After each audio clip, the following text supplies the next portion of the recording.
Nikualike mtazamaji wa Daily News Digital katika kipindi mahususi cha Mjue Mgombea Wako. Na leo kwa bahati kabisa niko na Wilson Elias. Huyu ni mgombea wa chama cha ADC. Yeye anapeperusha bendera katika kuusaka kiti cha urais katika uchaguzi mkuu utakaofanyika Oktoba 29. Niko naye tuweze kumjua yeye ni nani, amezaliwa wapi, elimu yake na shughuli zake. Na pengine yale maswali ulikuwa unajiuliza huyu Elias ni nani, na basi leo utaweza kuyapata majawabu, sio majibu, majawabu. Mheshimiwa, karibu sana. Asante. Watanzania wana kiu ya kutaka kumfahamu Wilson Elias ni nani. Asante ndugu mwandishi. Mimi ni Wilson kama ulivyoeleza hapo Elias.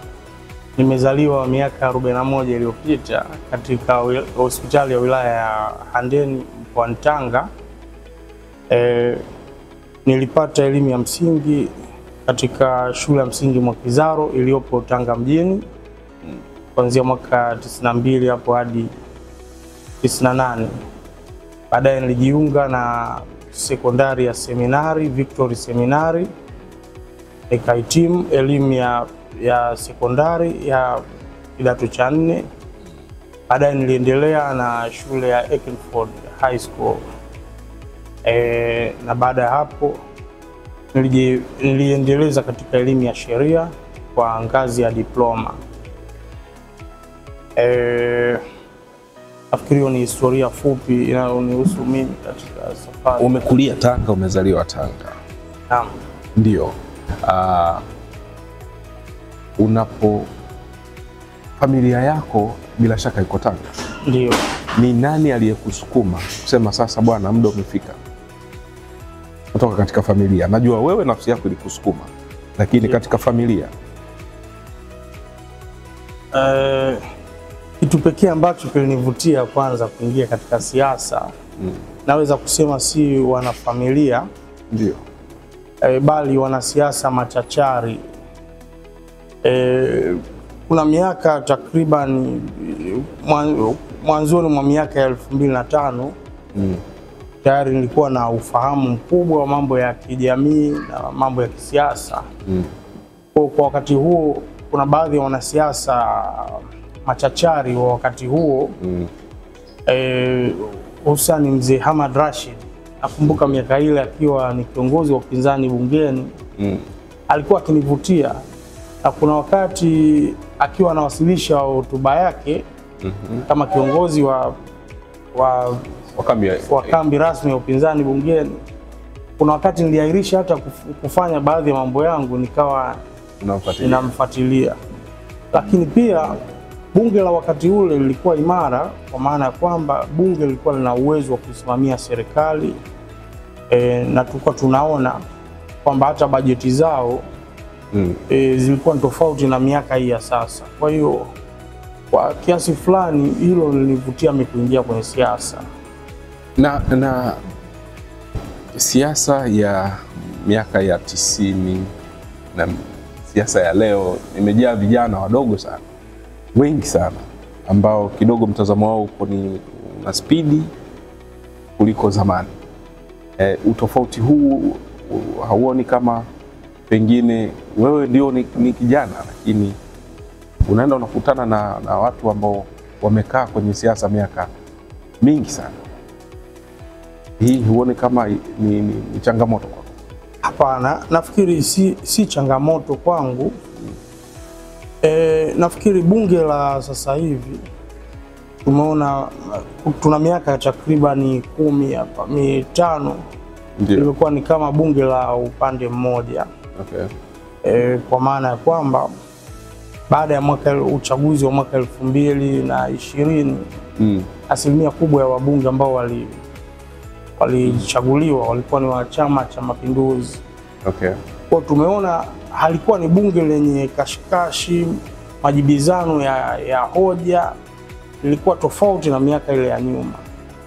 Lakini pia tumeshuhudia miaka hivi karibuni watu wenye masiara hivi, yani imeonekana kwamba taasisi ya bunge ni chombo cha kawaida tu, kila mtu anaweza kuwa mbunge, watu wanaweza wakaomba kura kwa kucheza mziki kwenye majukwaa, na ndio watu ambao wananchi wana imani kwamba wanaenda kutunga sheria ambazo zinaenda kuwaletea afueni.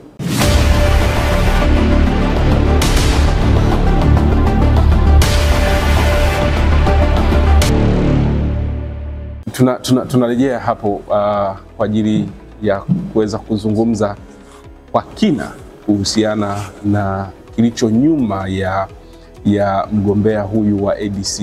Tunahitaji tujue dira kuu hasa na ni kitu gani ambacho Watanzania wakitegemee katika nafasi yake, iwapo sasa mtamwamini na kumkabidhi jukumu kubwa la kuongoza serikali ya Jamhuri ya Muungano wa Tanzania.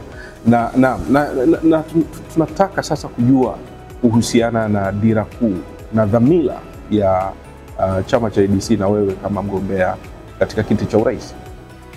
Asante ndugu mwandishi.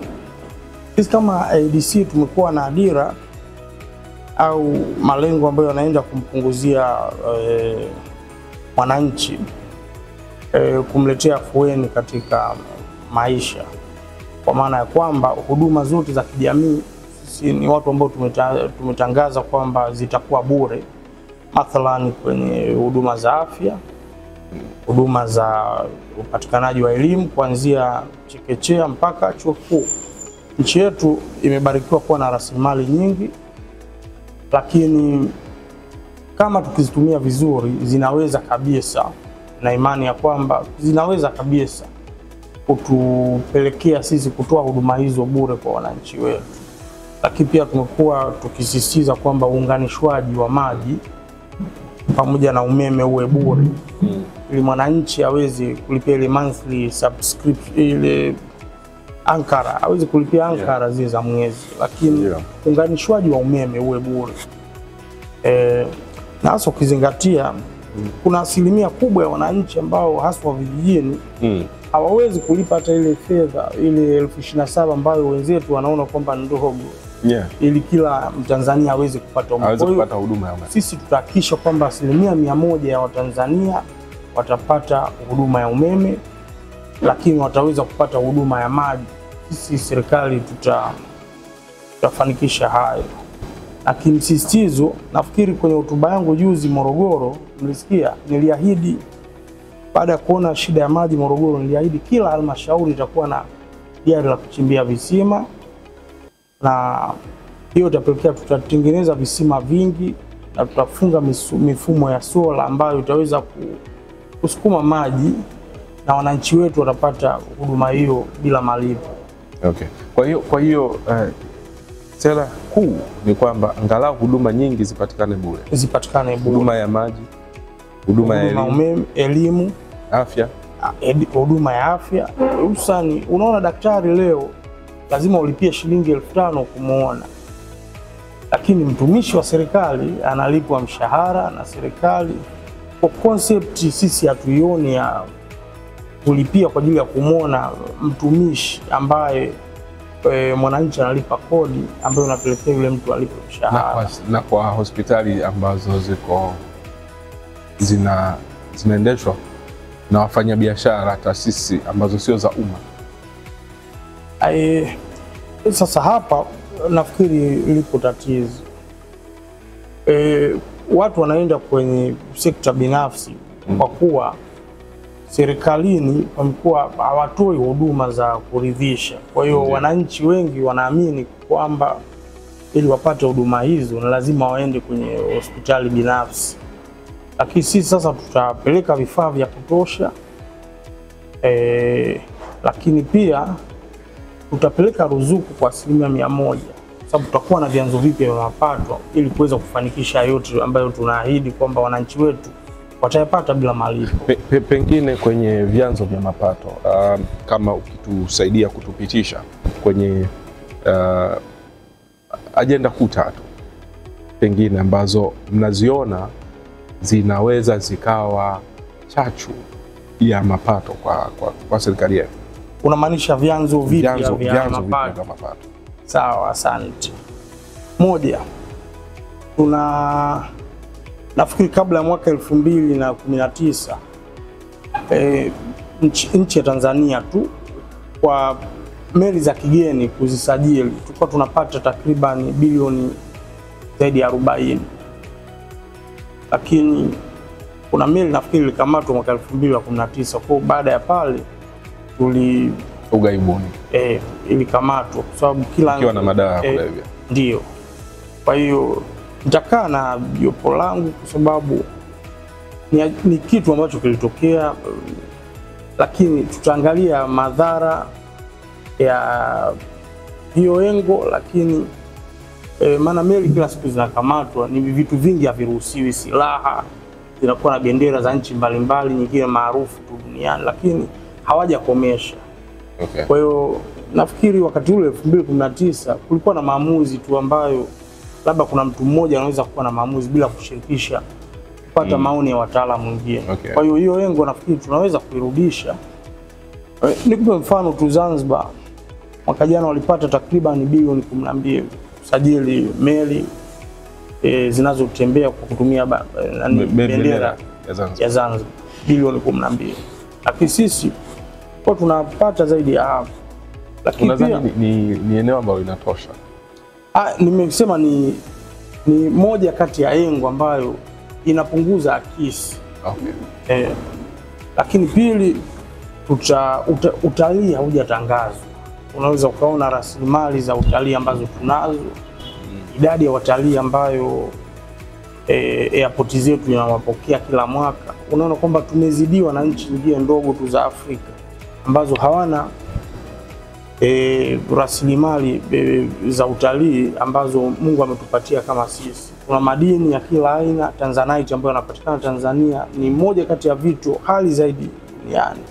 Okay. Lakini mianya ya rushwa, tutajitahidi sana kupunguza mianya ya rushwa na kuchukua hatua kali dhidi ya watu ambao watabainika kwamba ni wabadhirifu ndani ya serikali.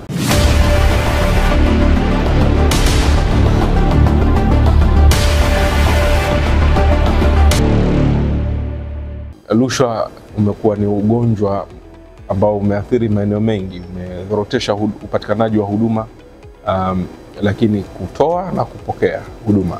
Yeah. Na pengine sio tu rushwa, lakini kuna swala la pili la uwajibikaji. Serikali yako inakusudia kufanya kitu gani tofauti kwenye eneo hili la kukomesha rushwa lakini na kuimarisha uwajibikaji? Asante. Moja, tutachukua hatua kali stahiki kwa wale wote watakaobainika, lakini swala la uwajibikaji nimeona hata serikali iliyo madarakani, kwa hiyo kumekuwa na tatizo kwanza la uwajibikaji, nikiri. Mathalani mara kadhaa nimekuwa katika kampeni zangu, mara nyingi nimekuwa nikitumia usafiri wa barabara. Unaweza ukapita unaelekea mkoa mmoja leo, ukarudi baada ya wiki 3 ukakuta kuna kipande cha takriban kilomita 1. Unapita tena baada ya wiki 3 unakuta pako vile vile ambapo katika hali ambayo uliikuta wiki 3 zilizopita. Na huo mkoa una meneja wa barabara wa TANROADS wa mkoa, lakini na viongozi ambao tunaamini kwamba kuna wakuu wa mikoa, wakuu wa wilaya ambao tunaamini kwamba kwa sababu ni barabara zipo ndani ya maeneo yao ya kiutawala, basi watakuwa wakizipita mara kwa mara katika kutimiza majukumu yao. Kwa hiyo tunapopita tukaona hali ile ile, hata juzi nilikuwa nawaambia watu wangu, timu yangu, nikiwaambia kwamba hapa hakuna uwajibikaji. Ndio. Kwa hiyo nitafuatilia kuhakikisha kwamba serikali yangu itakuwa makini na hatutakuwa na simile kwa wote ambao hawatimizi majukumu yao, hata kwenye maofisi. Nataka wananchi wapate huduma kwa haraka. Ndio. Na tunachoangalia ni ikiwa Watanzania wakikuamini, wakakukabidhi uendeshe gurudumu hili la kuongoza Tanzania kati ya mwaka 2025 na 30. Na swali kubwa ambalo limekuwa likiulizwa miongoni mwa wagombea wengi ni kwamba wewe ni unatafuta nafasi ya kuwakilisha au kuongoza taifa katika nafasi ya rais wa Jamhuri ya Muungano wa Tanzania. Dira yako kuhusiana na swali la serikali ngapi likoje? Unamaanisha serikali ya Zanzibar? Tuna serikali mbili, tuna serikali ya Zanzibar na serikali ya Muungano, lakini kumekuwa kuna maswali, wengine wanasema serikali moja, serikali mbili, wengine serikali tatu. Msimamo wa ADC na mgombea ukoje? Asante ndugu mwandishi. Nafikiri swala la muungano ni swala la kikatiba. Ndio. Katiba imelielezea vizuri kwamba ni serikali ya Jamhuri ya Muungano. Kwa hiyo nami kama rais nitaapa kuilinda katiba. Kwa hiyo utaratibu hautabadilika. Utaratibu hautabadilika. Kwa maana ya kwamba nitaapa kuilinda katiba ya Jamhuri ambayo inatambua muunganiko wa hizi serikali zetu mbili ambayo ilifanyika mwaka 64. Okay.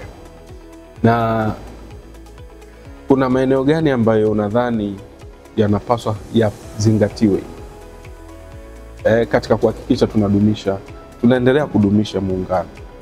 Asante. Moja, zipo kero za muungano ambapo nafikiri serikali zilizokuwepo mara kadhaa wamekuwa kuna watu wanakaa kutoka upande wa bara, kutoka upande wa visiwani wanakaa ili kuleta changamoto hizi za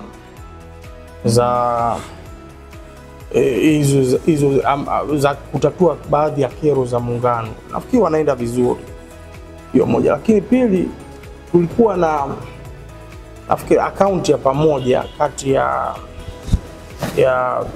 ya Zanzibar pamoja na Tanzania, lakini Tanzania bara. Ndio. Lakini kwa miaka mingi hii naona implementation yake imekuwa ikienda kwa taratibu sana. Kwa hiyo moja kati ya vitu ambavyo mimi nitakaposhika hatamu nitaweza kusimamia hizo changamoto. Mathalan, Watanzania wamekupigia kura na wamekuamini. Siku zako 100 za mwanzo kabisa zitakuwa ni kitu gani? Wataona mabadiliko gani? Asante.